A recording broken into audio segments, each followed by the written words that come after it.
La stérilisation, c'est un acte chirurgical qui consiste à retirer les organes reproducteurs de l'animal. Dans le cas de la femelle, ce sont les ovaires. Elle peut se faire dès l'âge de 6 mois, indépendamment de la race de votre chienne.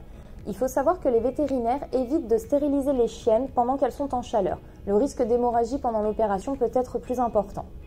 Les hormones sexuelles, œstrogènes et progestérone, sécrétées par les organes reproducteurs, les ovaires, stimulent la fonction de reproduction. Après la stérilisation, la libido et les hormones diminuent progressivement de l'organisme au bout de 2 mois. Beaucoup de propriétaires de chiennes pensent qu'il faut que celle-ci ait au moins une portée ou se reproduise une fois dans sa vie pour être équilibrée ou avoir une première expérience sexuelle.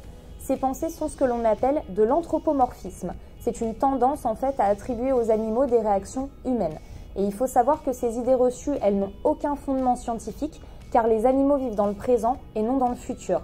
Le comportement maternel, il n'arrive qu'après la mise bas.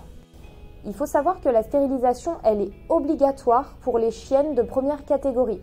Donc les chiennes de type American Staffordshire Terrier, également appelées Pitbull, les chiennes de type Mastiff, également appelées Boerbull, et les chiennes de type Tosa, qui ne sont pas Loff. Premièrement, il n'y a plus de chaleur, donc plus de reproduction possible et plus de portée. Une chienne stérilisée, elle n'intéressera plus un chien mâle entier car elle n'a plus de chaleur.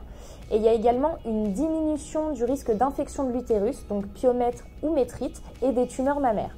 N'oublions pas qu'il n'y a pas de ménopause chez la chienne. Elle peut avoir ses chaleurs de ses 6 mois jusqu'à la fin de sa vie.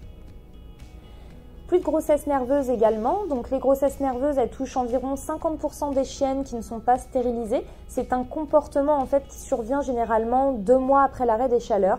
La chute du niveau de progestérone fait croire à une gestation, ce qui entraîne une augmentation du taux de prolactine, donc c'est en fait juste une hormone qui stimule la production de lait.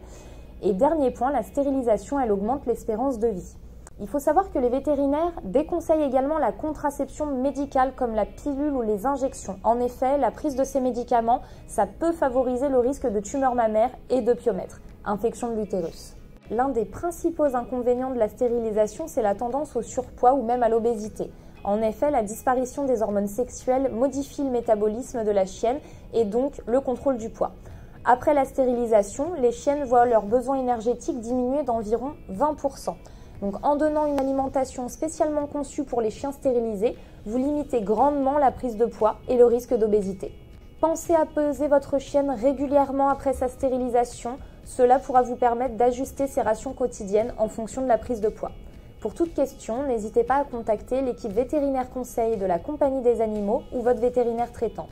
Certaines chiennes stérilisées peuvent souffrir d'incontinence quelques mois à quelques années après l'opération. L'absence d'œstrogène peut entraîner un relâchement des muscles de la vessie et la chienne a des fuites d'urine lorsqu'elle dort par exemple. Si ce problème survient, n'hésitez pas à en parler à votre vétérinaire traitant. Je vous recommande par sécurité d'enlever la collerette après le retrait des points et la vérification de la cicatrice par votre vétérinaire. Ça dépend de la structure vétérinaire, de la race et du gabarit de chaque chien.